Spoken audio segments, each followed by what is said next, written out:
আসসালামু আলাইকুম রহমতুল্লাহ।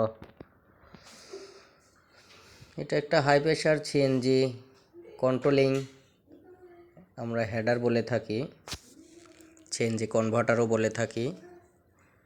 এটাকে অনেকেই অনেকভাবে আমরা চিনি। ইন্ডাস্ট্রিতে আপনারা এটা অনেক জায়গাতেই ব্যবহার করতেছেন।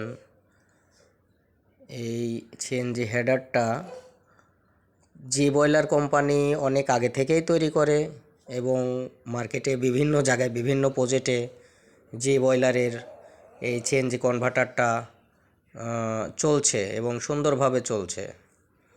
আমাদের আইস কন্ট্রোলিং ব্যবস্থাটা ফুললি অটোমেটিক এবং আইস কন্ট্রোলিং ব্যবস্থাটা ভালো হলে বয়লারের এফিসিয়েন্সিটা ভালো পাওয়া যায়। গ্যাসটা মানে আইস লেস যখন যায় বয়লারের এফিসিয়েন্সি